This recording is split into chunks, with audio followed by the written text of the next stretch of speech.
People call me a hater? Well, I gotta respond to that.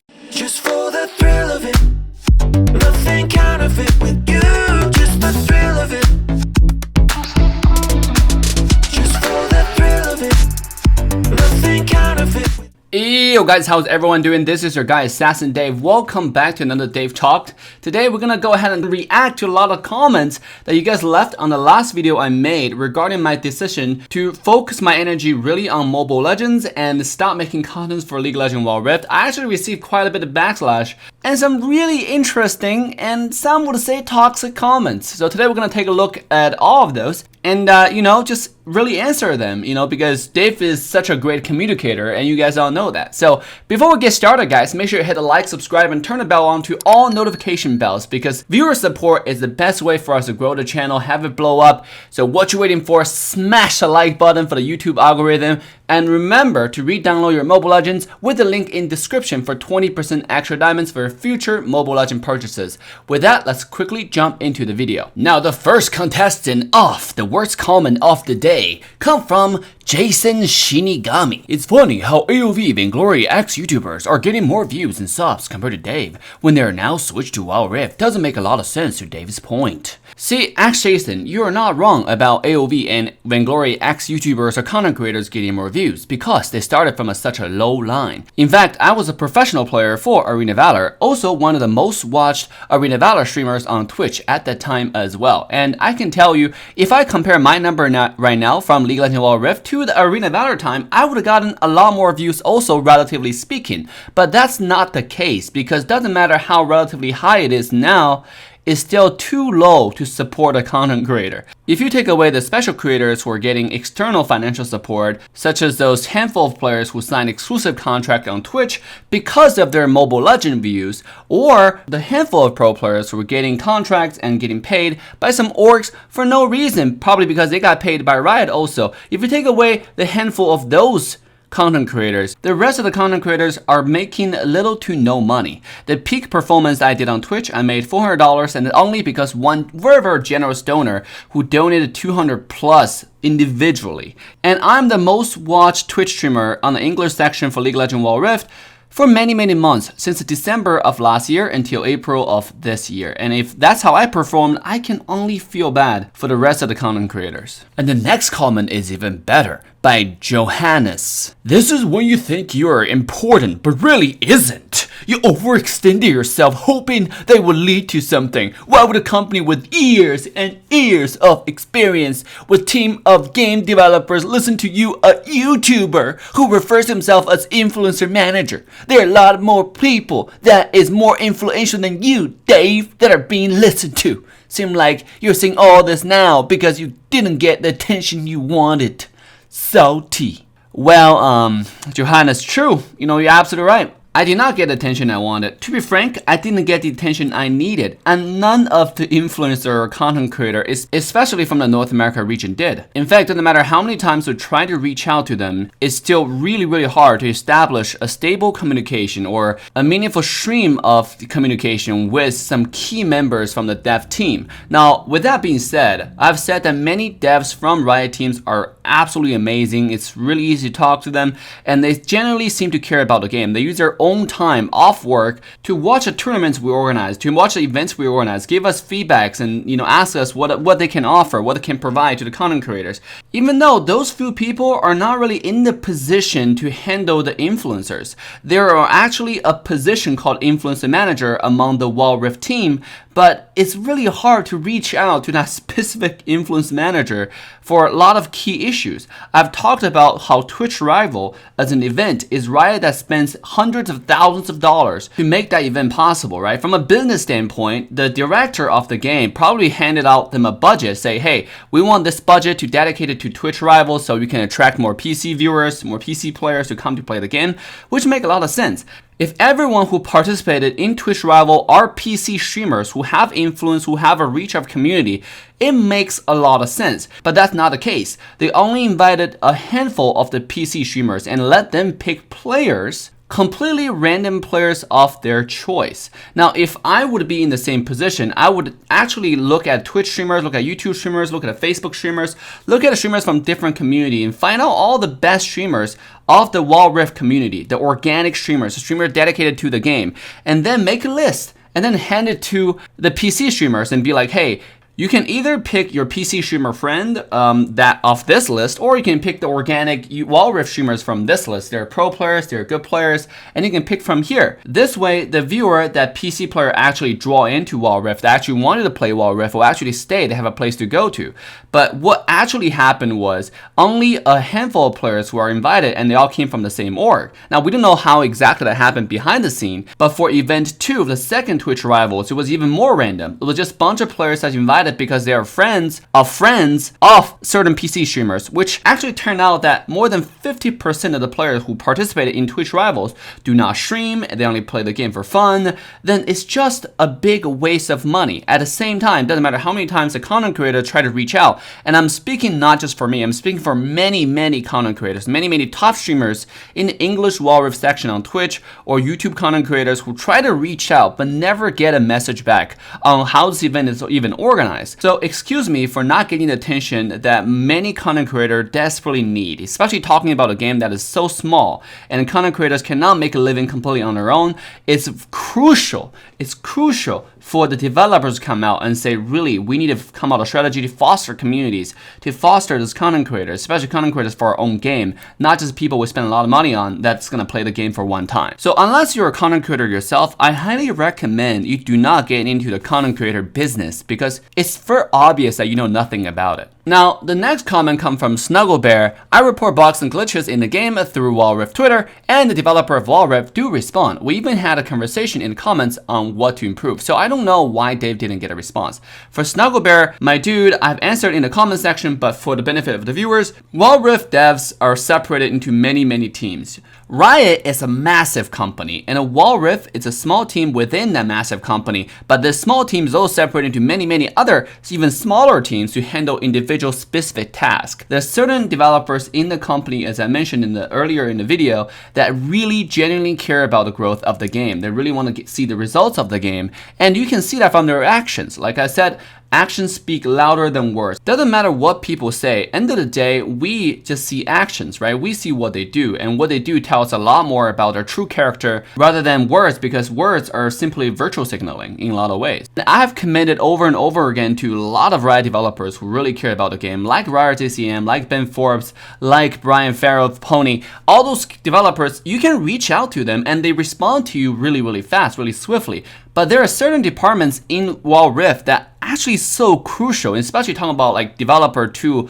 content creator relations. We just can't get a hold of or build a streamlined and meaningful communication in any shape or form. Like I tried in many ways, but I can't do it. I just can't seem to find the right person to talk to. So specifically to your question, I'm mainly talking about some really important subset of Wild Rift team, not the whole Wild Rift team. And to the next question, I really want to answer from Mr. Snuffle something. And now the message is actually really long, but one key takeaway is, has it occurred to you that your measure of success might differ from Riot's? Absolutely. You know, I've said that repeatedly in my video before the game even launched, right? Wild Rift might be a project that's really important to the Riot ecosystem, but their measure of success might very differ from the content creator's measure of success.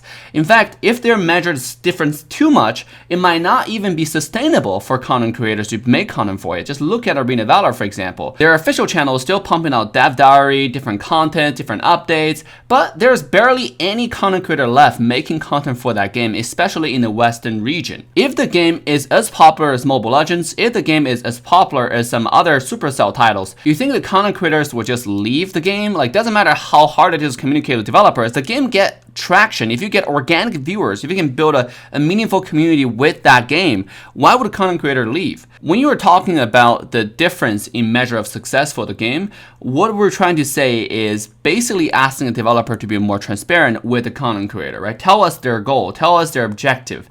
Then it's better for a content creator to actually measure, do you want to engage more time? Do you want to spend more energy into the game? And then when I make my videos talking about Wild Rift's success or failure, I'm mainly talking from a content creator perspective, right? I'm not talking about from a Riot's perspective. And when I address those concerns, I'm mainly warning content creators. It's not really concerning to the players. If you're a player who are passionate about Wild Rift, go ahead and play Wild Rift. I said it repeatedly. It doesn't really matter if you're just a player, whether this game succeed or fail in the content creation space, right? If the game is super tiny, just only have 50,000 players, 60,000 players, or less than 100,000 players, period, for the game, like over its lifespan, that's still good for you to have a good gaming experience if that's what you wanted. It's just not good for content, and a content creator should quickly know about this and make their decisions swiftly, if that makes any sense. And for those haters who are questioning about my rank, what a joke, man. Not to mention putting Challenger in the title, meaning he's only a diamond. Well, Duran, first, I'm not going to question your rank, but just a little bit about my record.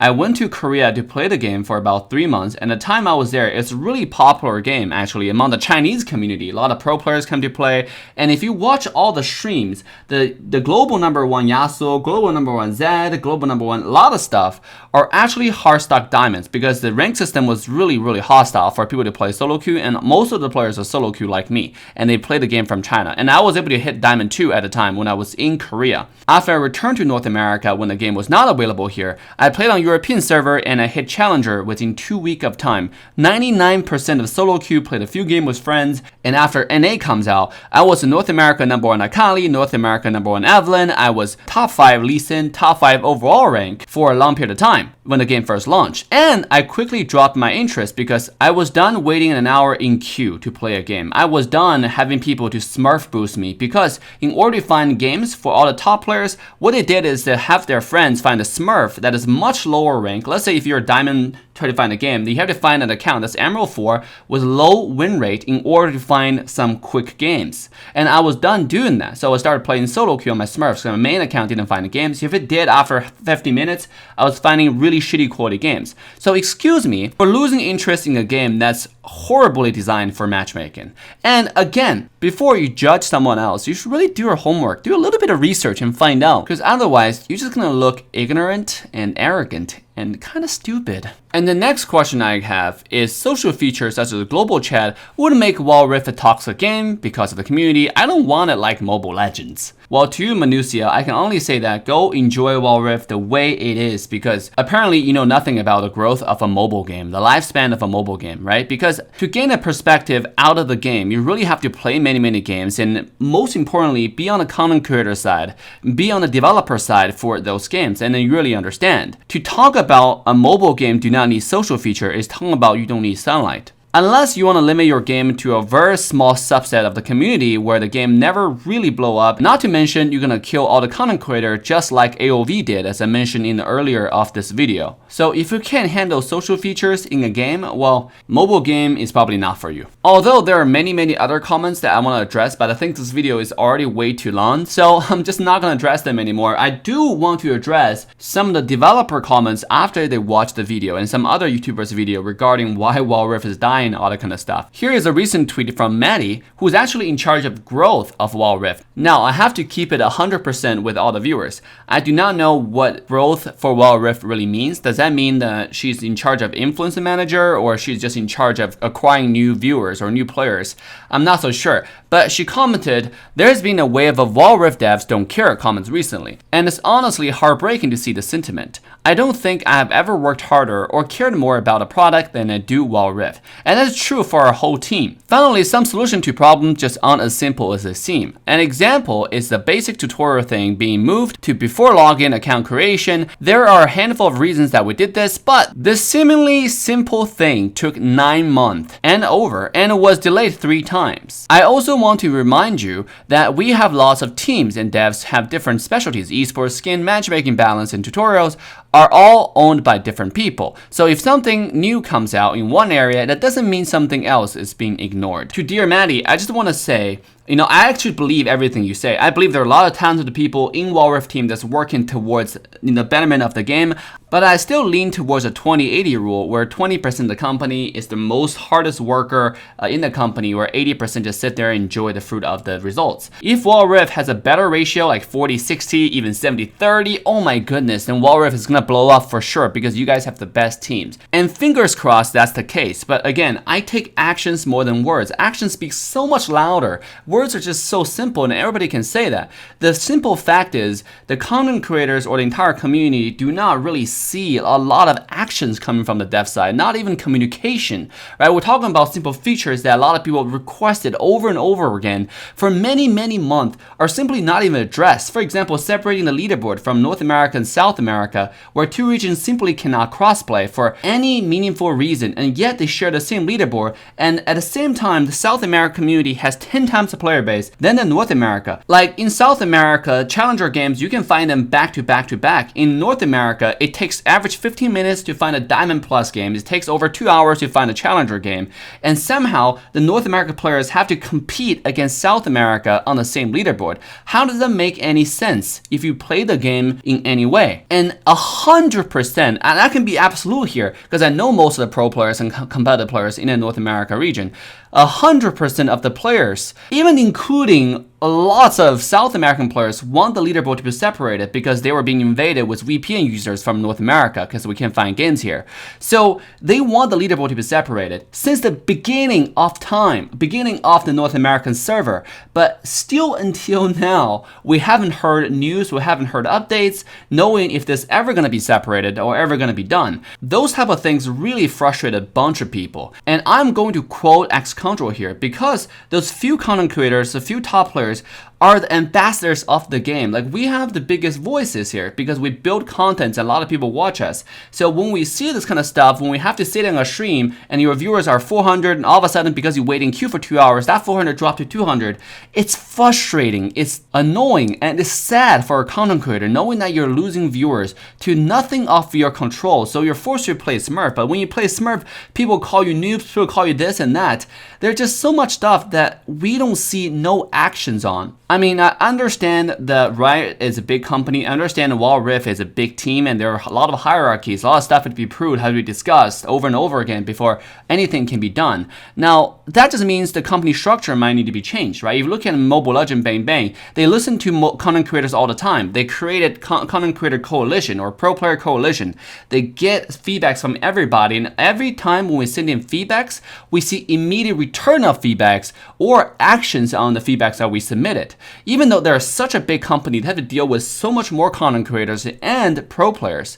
So what's the difference? And that's a question really for Riot internally to absorb and discuss and find an answer quickly. The slower you guys are gonna find a balance point to actually start executing on stuff that makes sense, the worse it is for the game. And then fingers crossed we see the betterment of Wild Rift in the future. And with that, guys, I hope this video actually helped explaining some of my positions. If you liked the video, smash the like button for the algorithm. Thank you all so much. Love you guys, and I'll see you guys in the next one. Bye now. Just for the thrill of it, nothing counterfeit with you, just the thrill of it.